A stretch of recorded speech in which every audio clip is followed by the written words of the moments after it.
کچھ لوگ کم کماتے ہوئے بھی سکون اور برکت والی زندگی گزارتے ہیں، اور کچھ لوگوں کے پاس سب کچھ ہونے کے باوجود کبھی اطمینان نہیں ہوتا۔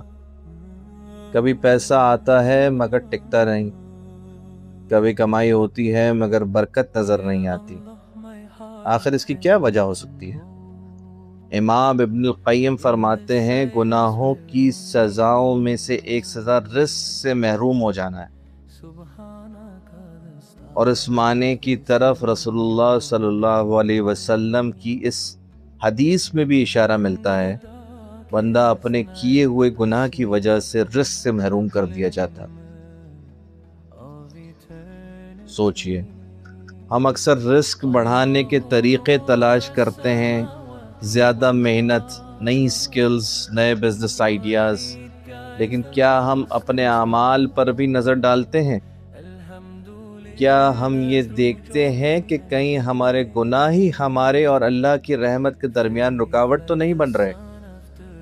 اللہ تعالیٰ قرآن میں فرماتا ہے، جو اللہ سے ڈرے یعنی تقوی اختیار کرے، اللہ اس کے لیے نکلنے کا راستہ بنا دیتا ہے، اور اسے وہاں سے رزق دیتا ہے جہاں سے اسے گمان بھی نہیں ہوتا۔ ذرا غور کیجئے، جب تقوی رزق کا سبب بنتا ہے تو تقوی کو چھوڑ دینا، اللہ کی نافرمانی کرنا اور گناہوں میں مبتلا رہنا انسان کو رزق اور اس کی برکت سے محروم کر دیتا ہے۔ اور صرف رزق کا کم ہو جانا ہی مسئلہ نہیں، کبھی اللہ کسی شخص کو پیسہ تو دیتا ہے لیکن اس میں برکت نہیں رکھتا۔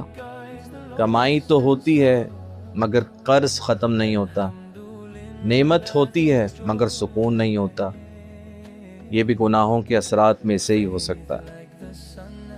اس لیے اگر ہم اپنے رزق میں برکت چاہتے ہیں تو صرف زیادہ کمانے کی فکر نہ کریں، بلکہ اپنے دل، اپنی زندگی اور اپنے اعمال کو بھی دیکھیں۔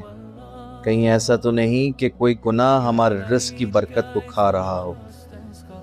یاد رکھیے، رزق حاصل کرنے کا سب سے بہترین طریقہ صرف محنت نہیں بلکہ اللہ کی اطاعت ہے، تقوی اور گناہوں سے بچنا بھی ہے۔